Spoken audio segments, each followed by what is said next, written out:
ইমাম সাহেবের সাথে নামাজ পড়ে সালাম ফিরাইবেন, ইমাম সাহেব আবার কিভাবে আগে আগে চলে যেতে পারি এই প্ল্যান করা থাকে। যদি এগুলো থাকে তাহলে আপনি বুঝবেন যে আপনি হয়তো দুনিয়ায় জুমার নামাজ পড়ছেন, কিন্তু আপনার যে ইখলাস, আপনার যে একাগ্রতা থাকার কথা ছিল, আপনি আপনার নিজের ক্যালকুলেশন করে দেখবেন যে নাই, আপনার সেই জুমার আল্লাহর নির্দেশের সাথে আপনার কাজের কোনো মিল নাই। আপনার কাজটা আল্লাহর নির্দেশের সম্পূর্ণ বিপরীত। আল্লাহর কাজের আল্লাহ বলছেন জুমার দিনে সব কিছু ছেড়ে আগে জুমার নামাজের জন্য আযান হওয়ার সাথে সাথে মসজিদে চলে আসে। দুনিয়াবি কাজ কাম, দুনিয়াবি কর্মকাণ্ড, ব্যবসা বাণিজ্য, চাকরি বাকরি, এগুলো সব কিছু ছেড়ে জুমার নামাজে চলে আসে। তো আমরা আল্লাহ সুবহানাহু ওয়া তাআলা আমাদের যাদেরকে তৌফিক দিলেন, আমাদের মতো তো অনেক মানুষ আছে যাদের আল্লাহ তাআলা তৌফিক দেয় নাই, আসতে পারে নাই। অনেকেই বসে আছে, অনেকে দোকানপাটে আছে, রাস্তাঘাটে আছে, বাড়ি করে আছে, এখনো দুনিয়ার গল্প গুজবে আছে। সেই জায়গা থেকে আল্লাহ তাআলা আমাদেরকে সেগুলো থেকে হেফাজত করে আল্লাহ তাআলা আমাদেরকে আগে আসার তৌফিক দিলেন। সেই জন্য শুকরিয়া আদায় করবো কার? আল্লাহর। আবারও শুকরিয়া আদায় করি, বলি আলহামদুলিল্লাহ। সম্মানিত হাজিরিন কিরাম, আল্লাহ রাব্বুল আলামিন আমাদেরকে সৃষ্টি করেছেন, এমনি আল্লাহ সৃষ্টি করেন নাই। আল্লাহ তাআলা বলছেন ওয়া মা খালাকতুল জিন্না ওয়াল ইনসা ইল্লা লিয়াবুদুন, আমি জিন আর মানুষ জাতিকে শুধুমাত্র কেবলমাত্র আমার গোলামি করার জন্য সৃষ্টি করেছি। এই গোলামির মধ্যে এই সালাতটা, নামাজটা গোলামের পরিচয় দেওয়ার জন্য এই নামাজটা হলো সবচেয়ে উত্তম মাধ্যম। কারণ গোলামেরা আল্লাহর কাছে গোলামির পরিচয় দেয় নামাজের মাধ্যমে, না কার কপাল লাগাইয়া সেজদা দিয়ে আল্লাহর কাছে নিজের পরিচয় দেয়, আমি আল্লাহ তোমার গোলাম, আমি তোমার গোলাম। আল্লাহ রাব্বুল আলামিন এই জন্য আপনার আমার গোটা জিন্দেগিকে কন্ট্রোল করার জন্য আল্লাহ রাব্বুল আলামিন যে ইবাদত আমাদেরকে দিয়েছেন, সেই ইবাদতের নাম সালাত। যে সালাতটা আপনার আমার গোটা জিন্দেগির সমস্ত কার্যক্রমকে এই নামাজটাই একমাত্র কন্ট্রোল করতে পারে। এই নামাজ আমার গোটা জীবনকে কন্ট্রোল করতে পারে, নিয়ন্ত্রণ করতে পারে, যদি আমি নামাজের মতো নামাজ পড়ি। আল্লাহ রাব্বুল আলামিন কোরআনুল কারীমের সূরা আনকাবুতের 45 নম্বর আয়াতে আল্লাহ তাআলা বলেন, ইন্নাস সালাতা তানহা আনিল ফাহশাই ওয়াল মুনকার, নিশ্চয়ই সালাত, নামাজ মানুষকে অশ্লীল আর মন্দ কাজ থেকে বিরত রাখে। অর্থাৎ একটা মানুষ যদি হক আদায় করে, 5 ওয়াক্ত নামাজ আদায় করে, জুমার সালাত আদায় করে, এই মানুষটা হক আদায় করে, নামাজ আদায় করলে পরে এই মানুষ দ্বারা আর কোনোদিন সমাজের কোনো ক্ষতি হবে না। এই মানুষ দ্বারা সমাজের কোনো ক্ষতি হবে না। এই মানুষ কোনো মানুষের হক নষ্ট করবে না। এই মানুষ কখনো ব্যবসায় ভেজাল দিবে না। এই মানুষ কখনো আত্মসাৎ করবে না। এই জন্য সমাজকে কন্ট্রোল করার জন্য আমাদের এই সমাজটাকে কিসের ভিত্তিতে আমরা তৈরি করব, কিসের ভিত্তিতে বিনির্মাণ করব? আল্লাহ বলছেন সমাজ যদি বিনির্মাণ করতে হয়, সালাতের ভিত্তিতে সমাজ বিনির্মাণ হবে, নামাজের ভিত্তিতে আপনার সমাজ বিনির্মাণ হবে। যেই সমাজটা নামাজের ভিত্তিতে বিনির্মাণ হয়, যেই সমাজটা নামাজের ভিত্তিতে তৈরি হয়, সেই সমাজটাই তাকে সবচেয়ে উত্তম সমাজ, সেই সমাজটাই হয় ইনসাফপূর্ণ সমাজ, সেই সমাজটাই হয় একে অন্যের প্রতি সহমর্মিতা সুলভ সমাজ। দেখেন আজকে আমাদের দেশ আলহামদুলিল্লাহ, বলি আবার আলহামদুলিল্লাহ, নজির স্থাপন করেছে এই দেশের মানুষ নজির স্থাপন করেছে। আমরা এই দেশের মানুষ ভালো হয়ে চলতে চাই, প্রমাণ করে এই দেশের মানুষ ভালো হয়ে চলতে চায়। এই দেশের মানুষ একে অন্যের পাশে দাঁড়াইতে চায়। এদেশের মানুষ, প্রত্যেকটা মানুষের মধ্যে মানসিকতা আছে আমরা একে অন্যের পাশে দাঁড়াবো। লুটপাট এগুলো আসে গুটি কয়েক মানুষ, সমাজের গুটি কয়েকটা মানুষ খারাপ হওয়ার কারণে, এগুলোর কন্ট্রোলিংয়ে, এগুলির কারণে আজকে গোটা সমাজটা চুরে পরিণত হয়েছিল। কিন্তু এই সমাজটা এখন ঘুরে দাঁড়িয়েছে।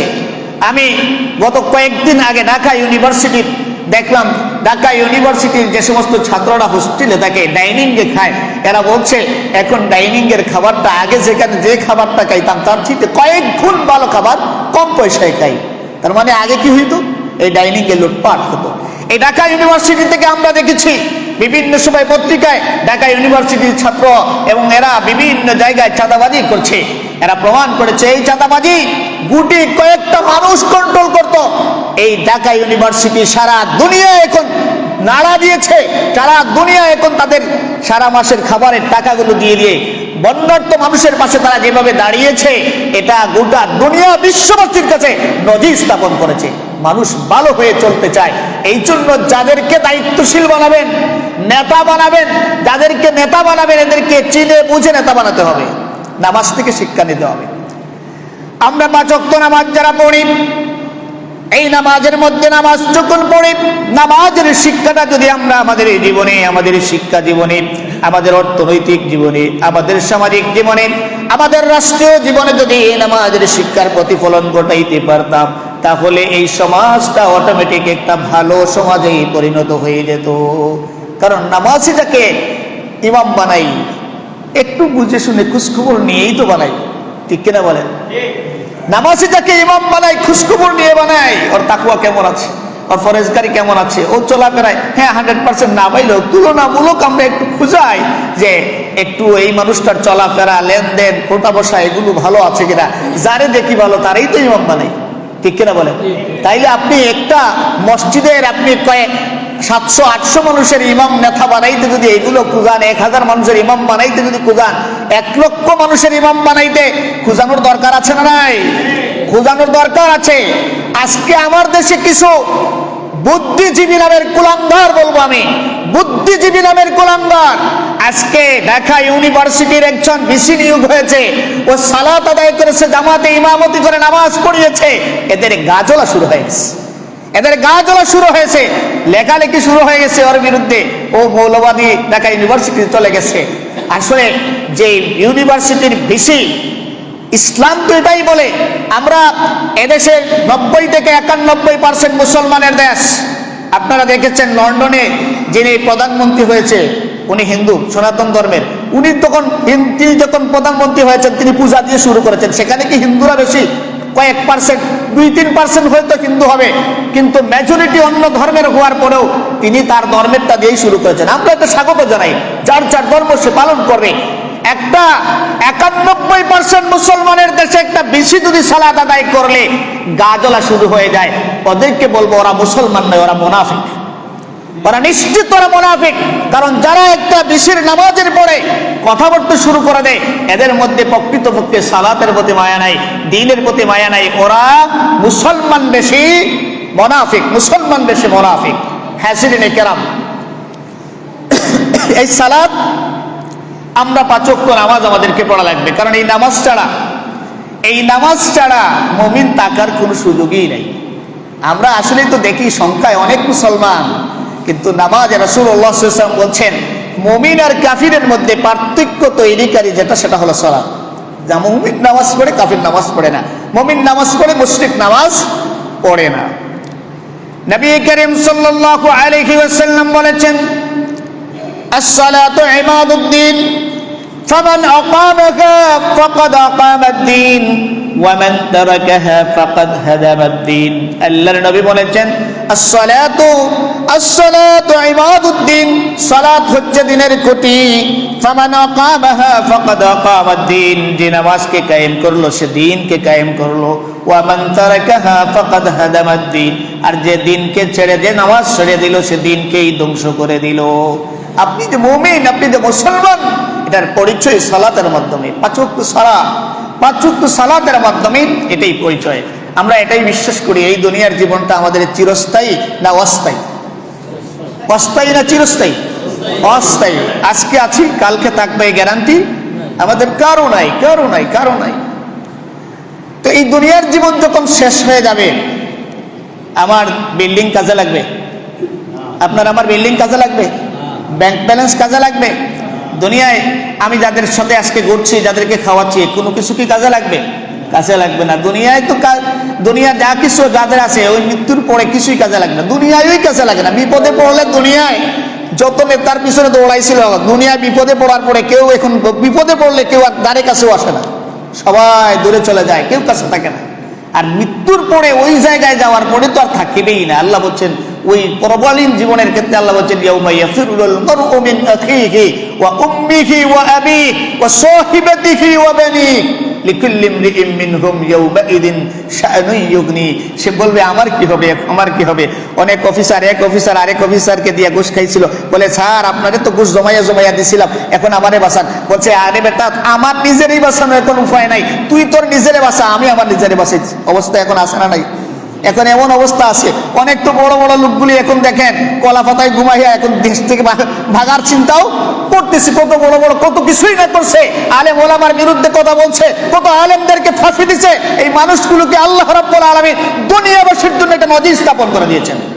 আল্লাহ দুনিয়ার মানুষের জন্য নজির শিক্ষা এখান থেকে, যারাই এগুলি করবা এমন অবস্থা তোমাদেরও হবে। এখন যারা আসবে তারাও যদি করে তাদেরও হবে, যারাই করবে তাদেরই এমন অবস্থা হবে। এই জন্য এই সালাত, এই নামাজ যদি আপনি 5 ওয়াক্ত পড়েন, বুঝে শুনে পড়েন, আপনার জীবনকে এই সালাত কি করবে? কন্ট্রোল করবে। নামাজের ব্যাপারে বলছিলাম, নামাজের সাথে সমাজের মিল। আমাদের সমাজটা হচ্ছে এখন নামাজ হচ্ছে সমাজ ভিত্তিক। আমি প্রায় সময় এটা বলি এভাবে, আমাদের নামাজ হচ্ছে সমাজ ভিত্তিক, কিন্তু আল্লাহ বলছেন সমাজ হবে নামাজ ভিত্তিক। সমাজ হবে নামাজ ভিত্তিক। নামাজ সমাজ ভিত্তিক কি? আমরা অনেকে আছি সমাজকে দেখাইবার জন্য নামাজ পড়ি, এমন নামাজিও আছি। সপ্তাহে একটা দিন জুমার নামাজ যদি না যাই তো জাহাঙ্গীরাই হামসায়ার লোকেরা বলবে কি? আমি যে এখানে আসলাম না, জমার নামাজও আসলাম না, তো পঞ্চায়েতের লোকজন বলবে কি? এই জন্য একদিন নামাজে জুমায় এসে মাঝে মধ্যে একটু সবার সাথে একটু পড়ে, জানাজার নামাজে একটু অজু থাকুক আর না থাকুক দাঁড়াইয়া, এই সব কিছু দিয়ে আমরা সমাজকে বোঝাই আমিও মুসলমান। এই নামাজটা কিন্তু আসলে আল্লাহকে খুশি করার জন্য না, এটা সমাজকে খুশি করার জন্য। আমাদের নামাজ হয়ে গেছে সমাজ ভিত্তিক, কিন্তু আল্লাহ তাআলা আমাদেরকে দিন সালাত দিয়েছেন, এই সালাতের ভিত্তিতে সমাজ হবে। এই যে সালাতের মধ্যে আপনি দেখেন, সালাত আমাদেরকে কি শিখায়? সালাত যতক্ষণ পর্যন্ত ইমাম সাহেব নিয়মের ভিতরে থাকবেন, আল্লাহর হুকুমের ভিতরে থাকবেন, আপনাকে আনুগত্য করা লাগবে 100%। ঠিক কিনা? ইমামের আনুগত্য যদি আপনি 95% করেন, 5% যদি আনুগত্য না করেন, আপনার নামাজ হবে না, মুসল্লির নামাজ হবে না। মুসল্লি সব আনুগত্য করা লাগবে কার? ইমামের। সমাজের ইমাম যতক্ষণ পর্যন্ত ন্যায় নীতির উপরে থাকবে, ততক্ষণ পর্যন্ত সমাজ এবং রাষ্ট্রের জনগণকে সেই নেতার আদেশ মানতে হবে। এটা নামাজ শিখায়।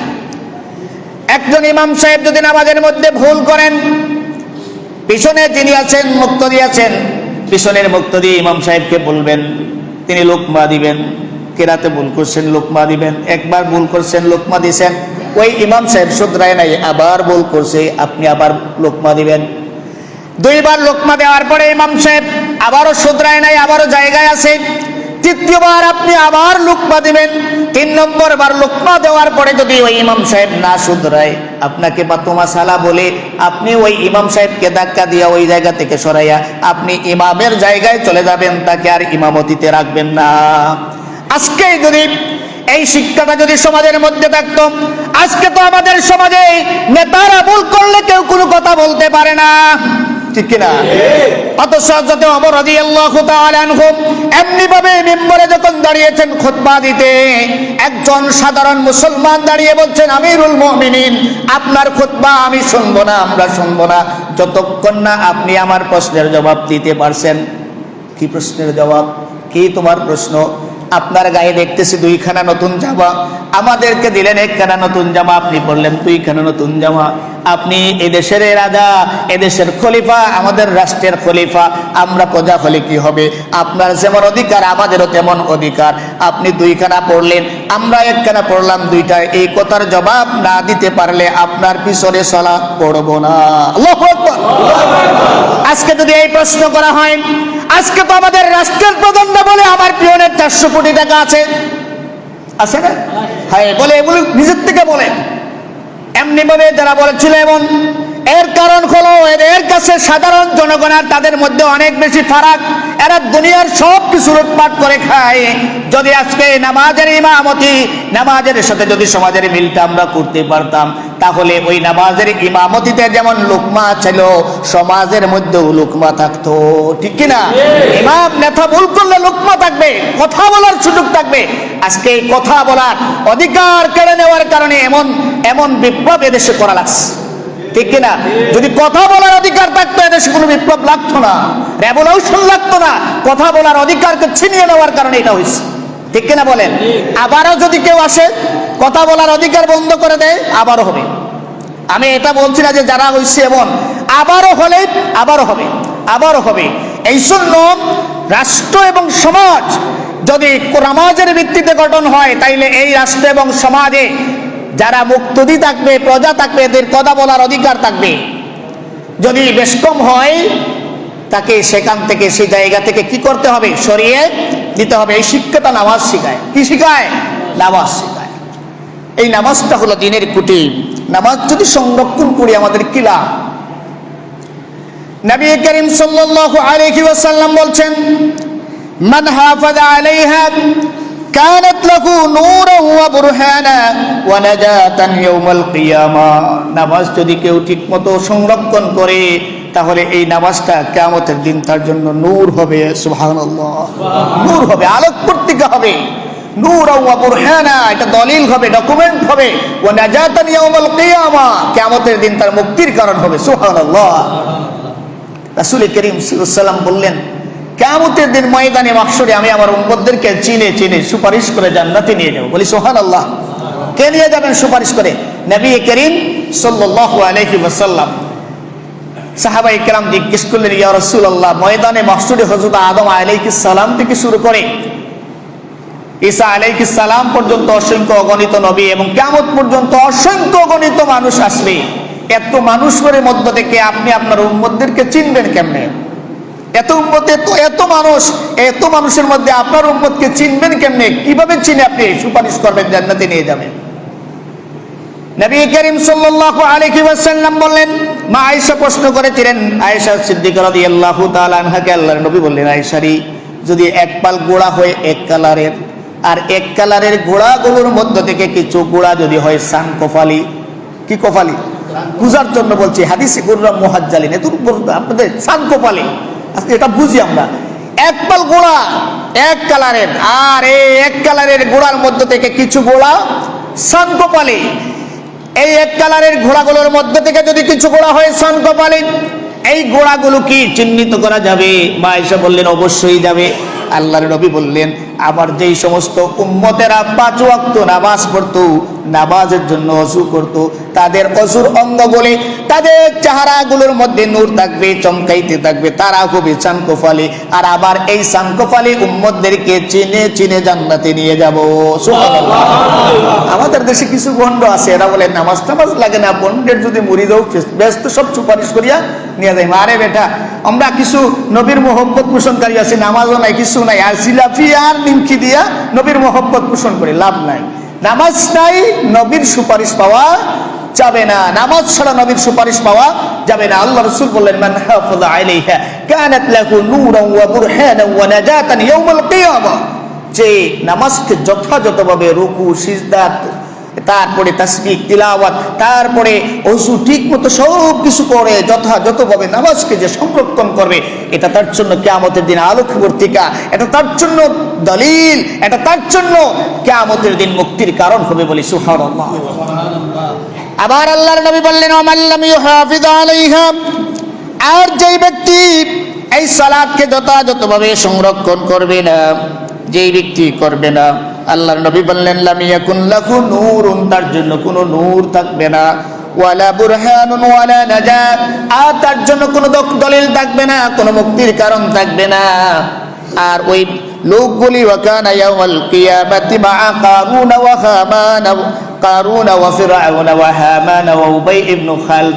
আল্লাহর নবী বললেন, এই লোকগুলোর হাসর হবে কিয়ামতের দিন কারুন, ফিরআউন, হামান এবং উবাই ইবনে খালফের সাথে। নাউজুবিল্লাহ। নামাজ পড়ে না, এদের হাসর কারুনের সাথে, ফেরাউনের সাথে, হামানের সাথে, উবাই ইবনে খালফের মতো প্রসিদ্ধ কাফেরের সাথে তার হাসর হবে। তার মানে যে নামাজ পড়ে না, এই ব্যক্তি জান্নাতে যাওয়ার কোনো চান্স আছে? চান্স নাই। নামাজ পড়তে হবে, 5 ওয়াক্ত নামাজ পড়তে হবে। আমরা যারা 5 ওয়াক্ত নামাজ পড়ি, আমাদেরও কিছু কিছু জায়গায় ঘাটতি হয়। আমাদের সবচেয়ে বেশি ঘাটতি হয় যে জায়গাগুলোতে, সেটা হলো আমরা ফজরের নামাজ পড়তে পারি না। অনেকে ফজরের জামাতে আসতে পারি না। নামাজ পুরুষ পড়বে ঘরে না বাইরে? মসজিদে পড়বে না ঘরে পড়বে? পুরুষের নামাজ হলো মসজিদে। পুরুষের নামাজ কোথায়? মসজিদে। পুরুষ ঘর থেকে বের হয়ে নামাজ পড়বে, মহিলারা ঘরে পড়বে। মহিলারা যত গোপন জায়গায় পড়তে পারে, কোনো অসুবিধা, তার জন্য তার উত্তম সালাত। আর পুরুষের সালাতটা হলো মসজিদে মসজিদে। তবে হ্যাঁ, মহিলারা ঘরে পড়বে, পাশাপাশি মসজিদগুলোতে এখন বর্তমান সময়ের প্রেক্ষাপটে বলছি, মসজিদগুলোতে এখন পৃথকভাবে মহিলাদের জন্য নামাজের জায়গা তৈরি করা প্রয়োজন। কেন বলছি, আজকে আমাদের সমাজ ব্যবস্থায় নারীরা বাইরে বের হয়, বাজারে বের হয়, দেখা গেছে ডাক্তারের কাছে যায়, অনেক সময় প্রত্যেকটা জায়গাগুলোতে যদি মহিলাদের জন্য নামাজের জায়গা থাকতো তাহলে মহিলারা নামাজ পড়তে পারতো। একটু আপনি সফরে বের হয়েছেন, নিজেও কোনো সময় বের হয়েছে, সাথে গাড়ি আছে, দেখা গেল পরিবার সাথে, কিন্তু নিজে নামাজ পড়তেছি, ওয়াইফকে হয়তো গাড়িতে বসে বসে পড়তে হচ্ছে, কোনো জায়গায় নামাজের ব্যবস্থা নাই। যদি মসজিদগুলোতে, আলহামদুলিল্লাহ মিডিল ইস্ট বা বিভিন্ন আরব রাষ্ট্রগুলোতে ব্যবস্থাপনা আছে, এই ব্যবস্থা চাইলেই আমরা পারি। অনেকে এই জায়গাগুলোতে বলবে ফিতনা হবে ইত্যাদি, পৃথক ব্যবস্থা থাকলে ফিতনা কেন, যারা নামাজে আসবে এখানে ফিতনা হবে না, প্রয়োজন আছে। হ্যাঁ, আমরা এটা যদি এই জামাতে 5 ওয়াক্ত দরকার নাই, আমাদের একজন মানুষ বাজারে আসছে, বিভিন্ন জায়গায় হসপিটালের কাছে, এই মসজিদগুলোতে পৃথকভাবে মহিলাদের জন্য নামাজের জায়গা করা বর্তমান প্রেক্ষাপটে আমি দরকার মনে করি। অনেক আমাদের দ্বিমত থাকতে পারে, আমার ব্যক্তিগত অভিমত হলো দরকার। কারণ এই মহিলারা হয়তো আমি রাস্তায় দোকানে একজন গায়ে বসাইয়া রাখছি, এই জায়গায় বসানোর চাইতে তো সে নামাজটা পড়ে নিতে পারে, অনেকের নামাজটা এইভাবে কাজা হয়ে যায়। তো পুরুষের জন্য নামাজ হবে মসজিদে যদি আপনি নামাজ পড়েন, 1 রাকাত নামাজ আপনি একা পড়লেন, জামাতের সাথে যদি আপনি পড়েন, তাহলে 1 রাকাতে কত রাকাতের সওয়াব? 27 রাকাতের সওয়াব। কত রাকাতের সওয়াব?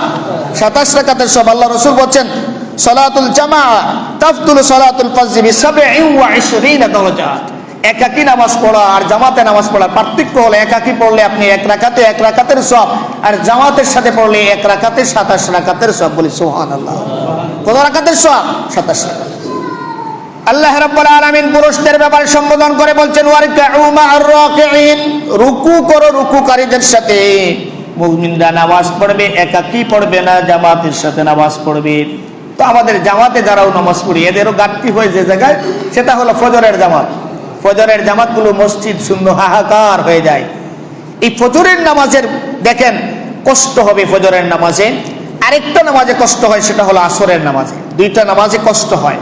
ফজরের নামাজে ঘুম থেকে ওঠা কষ্ট হয়, আর আসরের রাতে সারাদিন কাজকাম করে আপনি যখন ঘরে গেছেন একটু টায়ার্ড লাগে, মসজিদে বের হইতে হয়, একটু পরে বের হয়ে মাগরিবের নামাজ পড়ে আসরের নামাজ পড়তে কষ্ট হয় অনেক সময়। এই জন্য এই 2টা নামাজের ব্যাপারে খুবই গুরুত্ব দেওয়া হয়েছে।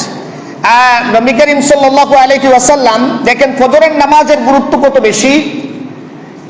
আল্লাহ রাসূল সাল্লাল্লাহু আলাইহি ওয়াসাল্লাম বলেন, রাকাতুল ফজরি খায়রুম মিনাদ দুনিয়া ওয়া মা ফিহা। ফজরের 2 রাকাত সুন্নত নামাজ। কি নামাজ? সুন্নত নামাজ, ফরজ নয়। ফজরের 2 রাকাত সুন্নত নামাজের মর্যাদা বর্ণনা করতে আল্লাহ রাসূল বলেন, রাকাতুল ফজরি খায়রুম মিনাদ দুনিয়া ওয়া মা ফিহা। এই গোটা দুনিয়ায় যা কিছু আছে, এই দুনিয়া এবং দুনিয়ায় যা কিছু আছে, এই সব কিছুর চাইতে দামি হচ্ছে ফজরের 2 রাকাত নামাজ, সুন্নত নামাজ। সুবহানাল্লাহ।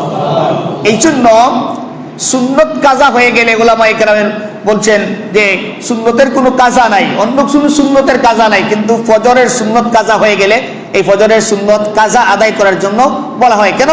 যে এই সুন্নতের এত বেশি দাম, এই সুন্নতের দাম। এখন মনে করেন সুন্নত 2 রাকাতের যদি দাম হয় একটু কোন, যে গোটা দুনিয়া এবং দুনিয়ায় যা কিছু আছে তার চাইতে বেশি, তাহলে ফরজের দাম কত? কম না বেশি? বেশি। কত বেশি? আল্লাহর নবী বলছেন, কেউ যদি ফজরের ফরজ 2 রাকাত নামাজ পড়েন, এই ব্যক্তির ব্যাপারে আল্লাহর নবী বলছেন, মান সাল্লা সালাতাস সুবহি ফাহুয়া ফি জিম্মাতিল্লাহ। আল্লাহর নবী বলছেন, যেই ব্যক্তি ফজরের নামাজটা যথাযথভাবে আদায় করবে, আল্লাহ রাব্বুল আলামিন ওই ব্যক্তির গোটা জিম্মাদারি আল্লাহ রাব্বুল আলামিন গ্রহণ করে নেবে। সুবহানাল্লাহ। আল্লাহ তার জিম্মাদারি নিয়ে নেবেন, তার হেফাজত, তাকে সংরক্ষণ করা, বিপদ থেকে বাঁচানো, মুসিবত থেকে বাঁচানো, তার সবকিছুর জিম্মাদারি কার কাছে? যে ফজরের নামাজ যথাযথভাবে আদায় করে, যে ফজরের নামাজ আদায় করে, তার জিম্মাদারি কার? আল্লাহ। আবার আল্লাহর নবী বলছেন, লাইয়ালি জান্নার আহাদুন সাল্লা ক্বাবলা তুলুইশ শামসি ওয়া ক্বাবলা গুরুবিহা, ইয়ানিল ফজর ওয়াল আসর। আল্লাহর নবী বলছেন, যে ব্যক্তি ফজর এবং আসরের নামাজ আদায় করবে, ফজর এবং আসরের নামাজ আদায় যেই ব্যক্তি করবে লাইয়ালি জান্নার জাহান্নামের আগুন তাকে স্পর্শ করবে না। সুবহানাল্লাহ। ফজরের নামাজ যে পড়বে, আসরের নামাজ যে পড়বে, আল্লাহর নবী বলছেন লাইয়ালি জান্নার জাহান্নামের আগুন তাকে স্পর্শ করবে না। জাহান্নামের আগুনটা এত ভয়ানক যে আগুনটাকে আল্লাহ রাব্বুল আলামিন 1000, 2000, 3000 বছর জাল দিয়েছেন। যে আগুনটার পাওয়ার এত বেশি, আল্লাহ রাব্বুল আলামিন বলছেন নারুল্লাহিল মুকাদাতুল্লাতী তাত্তালিউ আলাল আফিদা। এই আগুনটা যদি আপনার আঙ্গুলে লাগে কলিজা জ্বলে ছাই হয়ে যায়।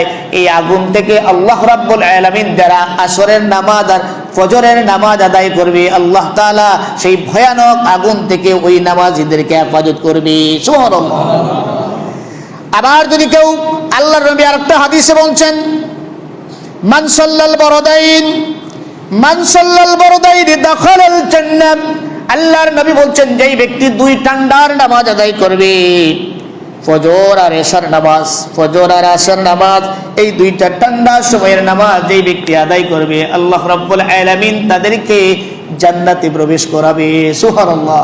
আবার কেউ বলছেন ফজর আর আসর, কোন মুহাদ্দিসিন এটা ব্যাখ্যা করেছেন ফজর আর এশার, আবার কেউ বলছে ফজর আর আসর। ফজর আর আসর এই 2 ঠান্ডার নামাজ যে আদায় করবে, ওই ব্যক্তিকে আল্লাহ রাব্বুল আলামিন তাকে জান্নাতে প্রবেশ করাবেন।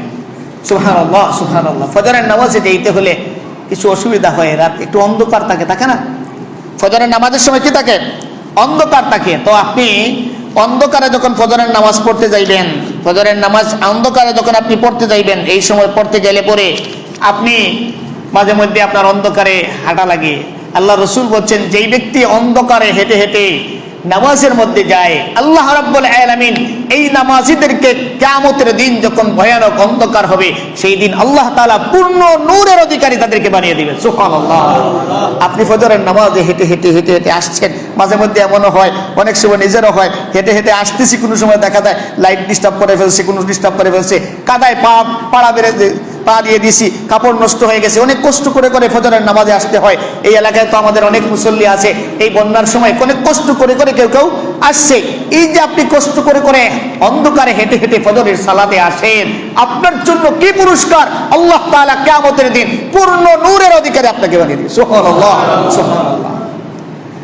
আবার আল্লাহর নবী বলছেন যারা ফজর আর এশার নামাজ জামাতের সাথে আদায় করে, ফজরের নামাজটা জামাতে আদায় করেন, এশার নামাজটা জামাতে আদায় করি, এদের জন্য আল্লাহ রাব্বুল আলামিন কত বড় পুরস্কার রেখেছেন শুনেন। হযরত আয়েশা সিদ্দিকা রাদিয়াল্লাহু, আল্লাহর নবী ইরশাদ করেন মান সাল্লাল ইশা ফি জামাতিন ফাকান্নামা কামা নিসফুল লাইল। আল্লাহর নবী বলেন যেই ব্যক্তি এশার নামাজটা জামাতের সাথে আদায় করে, ওই ব্যক্তি যেন অর্ধেক রাত যেন সালাতের মধ্যে দাঁড়িয়ে থাকলে যেই সওয়াব, এশার নামাজটা জামাতে পড়লে সেই পরিমাণ সওয়াব আল্লাহ তার আমলনামায় দান করি। সুবহানাল্লাহ। এশার নামাজটা যে জামাতে পড়লো, এই ব্যক্তির জন্য আল্লাহ রাব্বুল আলামিন অর্ধেক রাতের সওয়াব। ওয়া মান সাল্লাস সুবহা ফি জামাতিন ফাকান্নামা সাল্লাল লাইলা কুল্লুহু। আল্লাহর নবী বলছেন আর যেই ব্যক্তি এশার ফজরের নামাজটা জামাতের সাথে আদায় করলো, যেই ব্যক্তি ফজরের নামাজটা জামাতের সাথে আদায় করলো, আমান সাল্লাস সুবহা ফি জামাতিন ফাকান্নামা সাল্লাল লাইলা কুল্লুহু, সেজন্য সারা রাত ইবাদত করলে যেই পরিমাণের সওয়াব ফজরের নামাজটা জামাতের সাথে আদায় করার কারণে আল্লাহ তাআলা তার আমলনামায় সেই পরিমাণের সওয়াব আল্লাহ দান করবে। সুবহানাল্লাহ। ফজরের নামাজ জামাতে পড়া সারা রাত ইবাদতের সওয়াব পাওয়া যায়। সুবহানাল্লাহ। তাইলে আমরা কি ফজরের নামাজটা জামাতে পড়বো না একাকী পড়বো? কিসের সাথে পড়বো? জামাতের সাথে পড়বো ইনশাআল্লাহ। ফজরের নামাজটা জামাতের সাথে পড়বো, একা পড়বো না। আরেকটা কাজ করবেন, উঠবেন একজন আরেকজনকে ডেকে উঠাইবেন। এটা আমাদের আগের সংস্কৃতি ছিল, আমরা একটু কমে গেছে, তো বন্যা পানি ইত্যাদি সমস্যা ছিল। আল্লাহ আমরা আবারও শুরু করবো ইনশাআল্লাহ, ইনশাআল্লাহ আবারও শুরু করবো। কারণ ডাকলে লাভটা কি জানেন? আপনি তো একা নামাজ পড়লেন, আপনি ফজরের নামাজটা একা জামাতের সাথে পড়লেন, তো একা জামাতের সাথে পড়ার পরে আপনি পাইলেন পুরো রাতের এক রাতের সওয়াব। তো নিজের সওয়াবটা তো পাইলেন, আপনি আপনার সাথে আপনার এক বন্ধু আব্দুর রহমানকে ডাকিয়া উঠাইছেন, চলো ফজরের নামাজটা পড়ি। সেও আসছে আপনার সাথে ফজরের নামাজে, সেও ফজরের নামাজটা জামাতের সাথে পড়ছে, সেও পাইছে কিন্তু এক রাতে পুরো সওয়াব, পুরো রাতের সওয়াব। তো আপনার লাভটা কি হইল? আপনার কিন্তু 2 রাতের সওয়াব। বলি সুবহানাল্লাহ। কারণ আপনি যে একজনকে ডাকে উঠাইছেন, ও যা সওয়াব পাইছে তার সম পরিমাণের সওয়াব আল্লাহ তাআলা আপনার আমলনামায় দিয়ে দিবেন। সুবহানাল্লাহ। আল্লাহ রাসূল বলেন, মান দাল্লা আলা খাইরিন আজরান কাফাইলিহি, কেউ যদি কাউরে ভালো কাজের পথ দেখায় আল্লাহ তাআলা তাকে সম পরিমাণ সওয়াব দান করে। সুবহানাল্লাহ। তো সম পরিমাণ দিলে আল্লাহ তো তারে ফজরের নামাজ জামাতে পড়ার কারণে পুরো রাতের সওয়াব দিবেন, নামাজের সওয়াব দিবেন। আল্লাহ তো আপনাকে লা ইয়ানকুসু মিন হুসাইয়া, তার থেকে কিছু কমাইবেন না। আল্লাহ সমান সমান আপনাকে পুরো একটা রাত, আরো একটা রাতের সমান ইবাদতের সওয়াব আপনার আমলনামায় আল্লাহ তাআলা দান করবেন। হাজিরিন কিরাম, এই নামাজটা আমরা যদি পড়ি, নামাজ আমাদেরকে শিখায় আমাদের মধ্যে ধনী গরিব ভেদাভেদহীন একটা সমাজ বিনির্মাণের সালাত শিক্ষা দেয়। এই যে আমরা প্রথম কাতারে দাঁড়াইছি, এখানে কি অনেক মানুষ আছে আমাদের এখানে, যদি অনেক বড় ধনী একজন আসেন, আমরা কি সামনের একজন গরিব মানুষকে আমরা ধাক্কা দিয়ে সরাইয়া ওই ধনী মানুষকে আগে দিব না? সবাই এক কাতারে দাঁড়াইব, সবাই এক কাতারে দাঁড়াইবে। এখানে কোনো বংশ নাই, এখানে কোনো বর্ণ নাই, এখানে কোনো ধনী গরিব নাই, এখানে কোনো জাতপাত নাই, কিচ্ছু নাই। এখানে সবাই সমান। সবাইকে বৈষম্যহীন সমাজ, বৈষম্যহীন সমাজ একমাত্র সালাত শিক্ষা দিতে পারে। ঠিক কিনা বলেন? নামাজের মাধ্যমে বৈষম্যহীন সমাজ তৈরি হতে পারে। নামাজ ছাড়া বৈষম্যহীন সমাজ তৈরি হতে পারে না। আমি খুব বেশি গতকালকে এটা হঠাৎ করে রাত্রে আজকে কি আলোচনা করব, কোন বিষয়ে খুতবাটা রেডি করব চিন্তা করতেছি। 2টা ভিডিও দেখছি। একটা হলো ওই ঢাকা ইউনিভার্সিটির ভিসি স্যার তার ঢাকা বিশ্ববিদ্যালয়ে নামাজ পড়াচ্ছেন ইমামতিতে। বুকটা পড়ে গেল। এই ইউনিভার্সিটি সেই ইউনিভার্সিটি যে ইউনিভার্সিটিতে মুসলমান ছেলেরা নামাজ পড়লে পরে মেরে মেরে ইউনিভার্সিটি থেকে বের করে দেওয়া হতো। মুনাফিকের বাচ্চাগুলো বের করে দিত। ইফতার মাহফিল করতে দেয় নাই এই ঢাকা বিশ্ববিদ্যালয়ে, কোরআনুল কারীম তেলাওয়াত করতে দেয় নাই। আলহামদুলিল্লাহ, আল্লাহ তাআলা পরিবর্তন করে আজকে বিশির ইমামতিতে নামাজ হইতে বলি আলহামদুলিল্লাহ। আরেকটা ভিডিও দেখলাম, যে আমি খুব কম সময় দেখছি, তো আরেকটা দেখলাম যে একটা থানার ওসি সাহেব এভাবে মিম্বরে দাঁড়িয়ে খুতবা দিচ্ছেন। বলে আল্লাহু আকবার। এটাই তো ইসলাম, এটাই তো হবে রাষ্ট্র।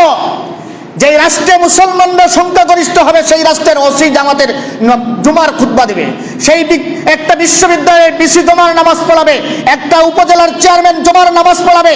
আমার মতো ইমাম জুমার নামাজের জন্য আমি এখানে যদি একজন এমপি যদি উপযুক্ত হয়, সবচেয়ে বেশি উপযুক্ত জুমার নামাজের ইমামতির জন্য এমপি সাহেব। প্রধানমন্ত্রী যদি হয়, উপযুক্ত প্রধানমন্ত্রী হলে এদেশের কেন্দ্রীয় মসজিদের ইমাম সাহেব হবে এদেশের প্রধানমন্ত্রী, রাষ্ট্রপতি হবে। আমরা কি এমন একটা সমাজ চাই না? আমরা এমন একটা সমাজ চাইতে হলে আমাদেরকে কি করা লাগবে? সময় মতন আমাদের শিক্ষার প্রয়োগ করা লাগবে। সময় মতন আমাদের শিক্ষার কি করা লাগবে? প্রয়োগ করা লাগবে। এই জায়গায় যেন 200, 400, 500 পায়া ফুটিয়ে না যায়। আমরা অনেক সময় আছি, বলি ওয়াজ শুনি, সব শুনি, সময় মতো 200, 400, 500 টাকা সব শেষ হয়ে যায় আমাদের।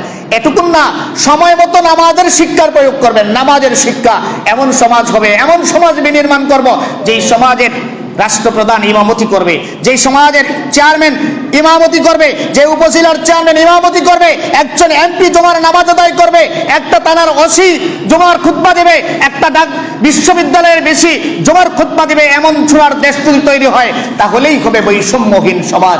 আল্লাহ সুবহানাহু ওয়া তাআলা আমাদেরকে যেন এই ধরনের বৈষম্যহীন সমাজ বিনির্মাণে কাজ করার তৌফিক দেন বলি আমিন। সম্মানিত হাজিরিন কিরাম, আজকে আমরা এমন একটা সময়ে এখানে জমার নামাজ পড়ছি, এদেশের বিশাল একটা ক্ষতি হয়ে গেছে। যে ক্ষতিটা পুষাইয়া দিতে পারেন কে? আল্লাহ। আল্লাহ পুষাইয়া দিতে পারেন আল্লাহ তাআলার কাছে। তবে আলহামদুলিল্লাহ, এই জায়গাতে আমরা প্রত্যেকটা মানুষ আজকে যে আমরা ঐক্যবদ্ধ হয়ে এটাকে মোকাবেলা করার কারণে সাধারণ মানুষ টের পায় না। এই যে বন্যায় বিশাল ক্ষতি হলো, এই ক্ষতিগুলো পুষানো এতটুকু পর্যন্ত অনেক ক্ষতি পুষানো গেছে আমাদের ঐক্যবদ্ধ থাকার কারণে। ঠিক কিনা বলেন? আমাদেরকে ঐক্যবদ্ধ থাকতে হবে, ঐক্যবদ্ধ থাকতে হবে। একে অন্যের বিপদে আমরা আগায় যাব। আমার বিপদে সে আগায় আসবে, অন্যের বিপদে আমি এগিয়ে যাব। এটাই হলো নামাজের শিক্ষা। আর কোরআনুল কারীম বলছে, ইন্নাস সালাতা তানহা আনিল ফাহশাই ওয়াল মুনকার, নামাজ অশ্লীল আর মন্দ কাজ থেকে বাঁচায় রাখে। তো আপনারা আমারে প্রশ্ন করতে পারেন যে হুজুর, নামাজ যখন অশ্লীল কাজ থেকে বাঁচায় রাখে, মন্দ কাজ থেকে বাঁচায় রাখে, তো আমরা দেখি অনেক দাড়িওয়ালা টুপিওয়ালা 5 ওয়াক্ত নামাজও পড়ে, আবার কুশের বান্ডিল খাইতে একটু ভুল করে না? আছে না নাই? আছে। তার মানে এই ব্যক্তি প্রকৃতপক্ষে নামাজ যেভাবে পড়ার কথা ছিল সেভাবে নামাজ পড়ছে না। এটা হচ্ছে লোক দেখানো নামাজ, ঠিক কিনা? নামাজের মতো নামাজ পড়লে পরে এই নামাজ মানুষকে শুধরাবেই। কারণ নামাজের প্রত্যেকটা রাকাতে রাকাতে সূরা ফাতিহা আছে না নাই? সূরা ফাতিহায় আমরা কি বলি? ইহদিনাস সিরাতাল, পড়ি কিনা? ইহদিনাস সিরাতাল মুস্তাকিম, আল্লাহ আমাকে সোজা পথে চালাও। আমি এখানে জমার নামাজে এখানে পড়লাম ইহদিনাস সিরাতাল মুস্তাকিম, গিয়ে জাঙ্গিরায় ওখানে দোকানে যাওয়ার পরেই আরেকজন যখন আসছে তেল 1 নম্বর 2 নম্বর 3 নম্বর সব মিক্স করে আমি বেচলাম, বিক্রি করলাম। আচ্ছা বলেন এটা সিরাতুল মুস্তাকিম না সিরাতুল মুস্তাকিমের বিপরীত? সিরাতুল মুস্তাকিমের বিপরীত। যদি আমি অন্তর থেকে আল্লাহর কাছে চাই ইহদিনাস সিরাতাল মুস্তাকিম, আল্লাহ আমারে সোজা পথে চালাও, তাইলে আমি যখনই বেজাল দিতে যাইব বলবো যে আরে একটু আগেই তো জমার নামাজে আমি বললাম ইহদিনাস সিরাতাল মুস্তাকিম, কেমনে বেজাল দেই? না, এটা দেওয়া যাবে না, এটা দেওয়া যাবে না। আমি যদি নামাজের মধ্যে বুঝে শুনে বলি ইহদিনাস সিরাতাল মুস্তাকিম, তাহলে আমি যখনই অফিসে যাওয়ার পরে ঘুষ খাইতে যাবো, ঘুষের বান্ডেল আসার পরেও বলবে যে না এটা খাওয়া যাবে না, কারণ একটু আগেই তো মসজিদে জমা নামাজ পড়ার সময় বলছে ইহদিনাস সিরাতাল মুস্তাকিম, আল্লাহ আমারে সিরাতুল মুস্তাকিমে চালাও। এই ঘুষ খাওয়া তো সিরাতুল মুস্তাকিমের কাজ হইতে পারে না। এই জন্য আমরা যদি আল্লাহ রাব্বুল আলামিনের এই নামাজের জন্য, নামাজের মধ্যে সবচেয়ে উত্তম নামাজ হলো, আল্লাহ রাসূল বলেন সবচেয়ে উত্তম নামাজ হলো ইহসানের নামাজ হলো নামাজ যখন পড়বেন আল্লাহকে দেখে দেখে পড়বেন, আল্লাহকে দেখে দেখে পড়বেন। আমরা এখন এই প্রকারের নামাজ কয়জনের হয় একটু যদি ক্যালকুলেশন করে দেখবো আমাদের ঘাটতি আছে না নাই? এরপরে আমরা নামাজে যদি এটুকুন না হয়, আল্লাহ রাসূল বলছেন না হলে কমপক্ষে এটুকুন হবে যে তুমি নামাজে তোমাকে আল্লাহ তাআলা দেখছেন, আল্লাহ তোমাকে নামাজে দেখছেন। এই নামাজে যদি এই অনুভূতি নিয়ে আমি আল্লাহকে দেখি তাহলে তো ফার্স্ট ক্লাস সালাত। এই সালাত কয়জনের হয় একটু যদি ক্যালকুলেশন করি তাহলে দেখবো আমাদের অনেকেরই এই সালাত হয় না। তারপরে আমার নামাজের মধ্যে আমার আল্লাহ আমাকে দেখেন, এই অনুভূতি নিয়ে যদি নামাজ পড়ি তাহলে এই অনুভূতি নিয়ে নামাজ পড়লে এই জায়গাতেও আমাদের ঘাটতি আছে। এই জন্য নামাজের মধ্যেও আমাদের ভুলভ্রান্তি আছে না নাই?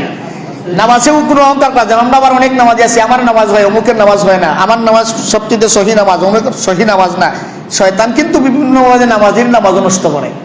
নামাজের নামাজ কাছের জন্য একজন নামাজের মধ্যে সে পড়তেছে, আমাদের নামাজ তো এখন তো কিছু ফেরকাবাজ আছে, অনেকে ফিরকা, একজনে নাবির নিচে হাত পাচ্ছে আরেকজন বুকের উপরে হাত পাচ্ছে, নাবির নিচে যে হাত পাচ্ছে নামাজ পড়তেছে আর বলতেছে হাই রে ওর নামাজ তো হইতেছে না, ওর নামাজ তো হইতেছে না, এই চিন্তা করতে করতে তার নামাজটাই শেষ। আর আরেকজন যে বুকের উপরে পাচ্ছে ওইটা চিন্তা করতেছে যে নাবির নিচে হাত পাচ্ছে, ও আরেকজন বুকের উপরে হাত পাচ্ছে, নাবির নিচে হাত বাঁধিয়ে বলতেছে হাই হাই বুকের উপরে হাত বাঁধতেছে, ওর নামাজ তো হয় নাই, আমার নামাজটাই সহি নামাজ, আমার নামাজটাই সহি নামাজ। শয়তান এইভাবে সহি নামাজ মাথায় ঢুকাইয়া ওর নামাজটা হয় নাই, এই চিন্তায় তার নাবির নিচে হাত বাঁধিয়ে তার নামাজও শেষ। আপনারটা আপনি চিন্তা করেন, আরেকটা আর চিন্তা করেন। আমরা অনেক সময় আছে ওর নামাজ তাইতে আমার নামাজ সুন্দর, শয়তান কিন্তু নামাজীদের নামাজও নষ্ট করে, এমনি বলে যে আমারটা খুব ভালো হইতেছে ওরটা হইতেছে না, এই চিন্তা করেও নামাজ নষ্ট করে। এই কারণে নামাজ শেষ করিয়াই আমরা যে আমলটা করি, আল্লাহ রাসূল বলেন আল্লাহু আকবার, কি বলি? আল্লাহু আকবার। এরপরে কি পড়ি? 3 বার আস্তাগফিরুল্লাহ আস্তাগফিরুল্লাহ আস্তাগফিরুল্লাহ। নামাজের পরেই আস্তাগফিরুল্লাহর প্রয়োজন নাকি? নামাজের পরেই তো কইতাম যে আল্লাহ 500 বার জুমার নামাজ পড়ছি আলহামদুলিল্লাহ হইতো, কিন্তু আলহামদুলিল্লাহর জায়গায় নামাজের পরেই পড়ি আস্তাগফিরুল্লাহ। তার মানে ও নামাজের মধ্যে শয়তান পরিচিত করে আমার নামাজ নষ্ট হয়ে যেতে পারে। এই জন্য নামাজের পরেই পড়ি কি?